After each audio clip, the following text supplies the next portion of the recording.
Hello friends, welcome back. कैसे हैं आप सब? और हमारी जो प्रीवियस वीडियोस हैं उनको आप लोगों ने बहुत पसंद किया, उसके लिए थैंक यू। उसी ट्रेंड को फॉलो करते हुए आज हम एक नई वीडियो आपके लिए लेके आए हैं, जिसके आपने थंबनेल से थोड़ा-सा आइडिया लगा भी लिया होगा कि हम एक मल्टीबैगर को कैसे फाइंड कर सकते हैं, कैसे सर्च कर सकते हैं। उसी चीज़ को क्या प्रोसीजर है, क्या स्टेप्स हैं जो हम फॉलो कर सकते हैं, उसी के ऊपर ये वीडियो हमने बेस की है। हमारे चैनल की कुछ ट्रेंडिंग वीडियोज़ हैं, जो मैंने यहाँ पर आप देखेंगे भी, और उसका जो डिस्क्रिप्शन है, उनका जो लिंक है, जिससे आप इस वीडियोज़ को देख सकते हैं, वो मैंने डिस्क्रिप्शन में दे दिया है। तो अगर आपको ये देखनी है, तो उस डिस्क्रिप्शन में जो लिंक दिए गए हैं, उन पे क्लिक करके आप ये देख सकते हैं।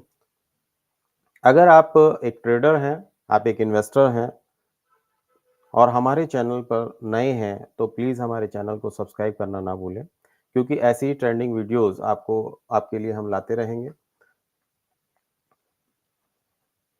आज की वीडियो में, जैसा मैंने पहले भी कहा, हम ये देखेंगे कि कैसे हम एक मल्टीबैगर स्टॉक्स को फाइंड कर सकते हैं, क्योंकि देखिए मार्केट में बहुत कंपनियां लिस्टेड हैं, तो उसमें से एक मल्टीबैगर को फाइंड करना, सर्च करना एक काफ़ी टिपिकल काम होता है। उसको मैंने आसान करने की कोशिश की है। ये कुछ मैंने रेशियोज़ दिए हैं, फाइनेंशियल रेशियोज़ हैं, जिसकी हेल्प से आप एक मल्टीबैगर को सर्च कर सकते हैं। जिसमें सबसे पहला है price to earning ratio, second price to book value ratio, PEG ratio, dividend yield, return on capital employed ROCE जिसको कहते हैं, अर्निंग पर शेयर ईपीएस और रिटर्न ऑन इक्विटी आरओई। तो सबसे पहला हम लेते हैं प्राइस टू अर्निंग रेशियो। ये क्या होता है? पी रेशियो जिसको हम कहते हैं, ये होता है market price per share divided by earning per share. Company with a lower P ratio is considered as undervalued compared to other companies. अगर P ratio किसी का कम है, तो हम उसको ये मान सकते हैं कि ये एक अंडरवैल्यूड कंपनी है, लेकिन इसमें जो कंडीशंस हैं वो ये हैं कि कोई भी ऐसी चीज़ उसके साथ अटैच ना हुई हो, कोई ऐसी इवेंट उसके कंपनी के साथ ना कंसीडर की गई हो, जिसकी वजह से ये P रेशियो कम हो। नॉर्मल कंडीशंस होनी चाहिए, क्योंकि कभी-कभी क्या होता है, कुछ न्यूज़ ऐसी होती हैं, कुछ ऐसी इवेंट्स होती हैं जिसकी वजह से कंपनी का पी रेशियो बहुत कम हो जाता है, और लेकिन वो न्यूज़ इतनी टिपिकल होती हैं, इतनी बड़ी होती हैं कि उनकी वजह से कंपनी का प्राइस जो है वो बढ़ नहीं पाता है। अच्छा, इसमें सेकंड मैंने जो चीज़ ली है, देखिए बड़ी इंपॉर्टेंट है। You can not compare the P of particular sector company with the other sector company. P ratio जब भी हम कंसीडर करेंगे तो एक सेक्टर की कंपनी लेंगे। ऐसा नहीं है कि किसी और कंपनी किसी और सेक्टर की कंपनी को अगर हम लेते हैं तो उसके पी रेशियो को फिर उसी ही सेक्टर की कंपनी के साथ कंपेयर किया जा सकता है।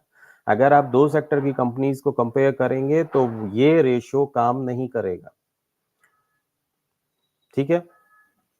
अब नेक्स्ट रेशियो लेते हैं हम।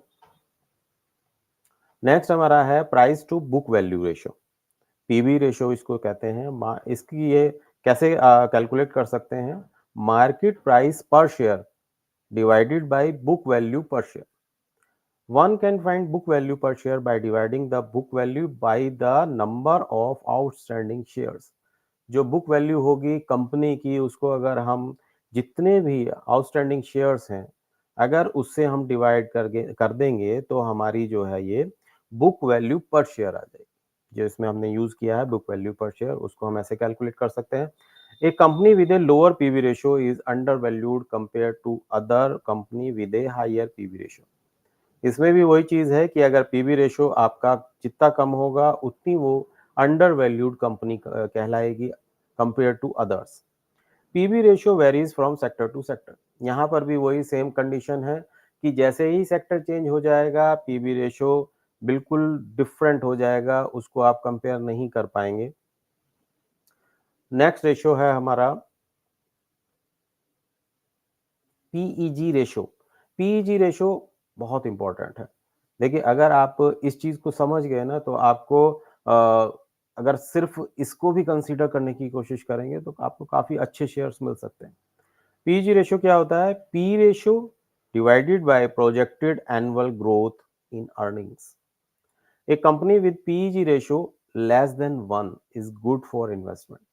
देखिए यहाँ पे जो थ्योरेटिकली इसको हम कह सकते हैं कि 1 से कम होना चाहिए, लेकिन थ्योरेटिकली क्या होता है कि 2 से कम भी वो भी अच्छी कंपनी में काउंट हो जाती है, लेकिन अगर 1 से कम मिल जाए तो बहुत अच्छी बात है। Stocks with PEG ratio of less than 1 are considered under valued.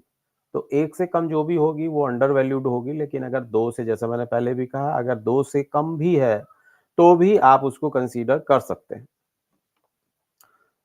इसमें ज़्यादा कंफ्यूज होने की ज़रूरत नहीं है 1 और 2 में, क्योंकि 1 और 2 के बीच में आपको कहीं भी कोई चीज़ मिल जाती है, कोई भी स्टॉक मिल जाता है, तो वो अच्छा होता है। नेक्स्ट हमारा रेशियो है डिविडेंड यील्ड।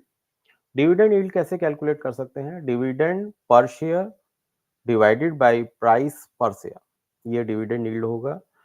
नॉर्मली माना जाता है कि जो कंपनीज डिविडेंड देती हैं वो हेल्दी कंपनीज हैं, मतलब उनके पास प्रॉफिट है, उनके पास अर्निंग्स हैं, तो तभी वो डिविडेंड दे पा रही हैं।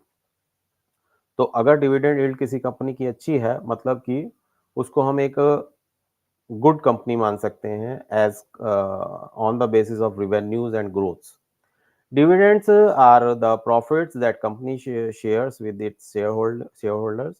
A consistent and increasing dividend yield over the past few years should be preferred। देखिए क्या होता है, वैसे तो ये जो लाइन है, ये जो कंडीशन है, ये बहुत आसानी से फुलफिल नहीं हो सकती है। इसमें अगर हम एक छोटी-सी बात यही ले लें कि अगर कोई डिविडेंड दे पा रही है कंपनी, तो भी हम ये मान सकते हैं कि कंपनी अच्छी है, क्योंकि वो कुछ अर्निंग कर पा रही है, कुछ ज़्यादा कमा पा रही है अपने एक्सपेंसेस से, तभी डिविडेंड दे पा रही है। लेकिन अगर ये जो कंडीशन है consistent and increasing dividend yield, अगर ये फुलफिल हो जाती है तो बहुत ही अच्छी कंपनी है। वैसे ऐसी कंपनियां अंडर वैल्यूड मिलेगी नहीं आपको, ओवर प्राइस ही होंगी, लेकिन फिर भी अगर ये चीज मिल जाए तो बहुत अच्छा है। नेक्स्ट कंसीडर कर लेते हैं जो हमारा नेक्स्ट रेशियो है, return on capital employed, ROCE. ROCE हम कैसे कैलकुलेट कर सकते हैं? Earning before interest and tax divided by capital employed. Capital employed क्या होती है?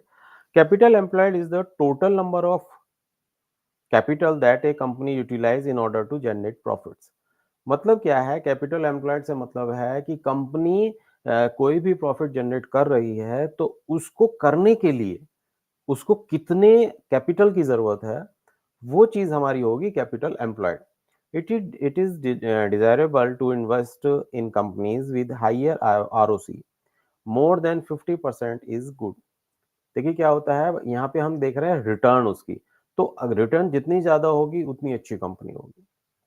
लेकिन 15% के अबाव, उससे कम तो हम कंसीडर करेंगे तो बहुत अच्छी कंपनी नहीं मानी जा सकती है वो। लेकिन अगर 15 से ऊपर आपको मिल जाए तो बहुत अच्छी कंपनी है।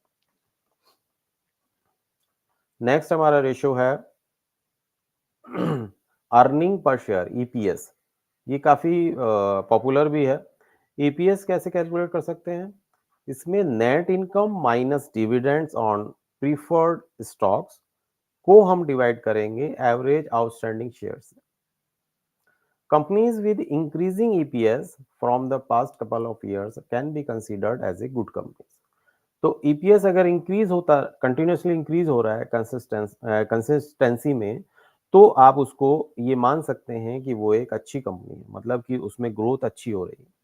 The main difference between preferred and common stock is that preferred stock gives no voting rights to shareholders while common stocks does. Preferred shareholders have priority over a company's income, meaning they are paid dividends before common shareholders। देखिए यहाँ पे क्या होता है, जो preferred stocks होते हैं उसमें आपको वोटिंग राइट्स नहीं होते हैं, लेकिन जब भी कंपनी डिविडेंड पे करेगी, अनाउंस करेगी, तो पहले उनको कंसीडर किया जाएगा। मतलब अगर किसी कंपनी के पास इतना ही अमाउंट है कि वो सिर्फ प्रीफर्ड शेयर होल्डर्स को ही दे पाएगी, तो कॉमन जो शेयर होल्डर्स होंगे उनको डिविडेंड नहीं मिल पाएगा। लेकिन ये जो प्रीफर्ड शेयर होल्डर्स होते हैं, इनके पास वोटिंग राइट्स नहीं होते हैं। नेक्स्ट रेशियो है हमारा रिटर्न ऑन इक्विटी, आरओई। इसको हम कैसे कैलकुलेट कर सकते हैं? Net income divided by average stock holder equity. A higher IOE means that company generates a higher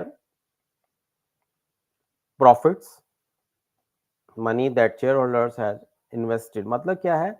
share holders ने जो पैसा इन्वेस्ट किया है उसके ऊपर वो क्या रिवेन्यू जनरेट कर पा रही है कंपनी, ये उसको एक तरीके से आपको कंसीडर कर रहे हैं आरओई में। तो it is favorable to invest the companies with an average ROE for last 3 years generate greater than 15%।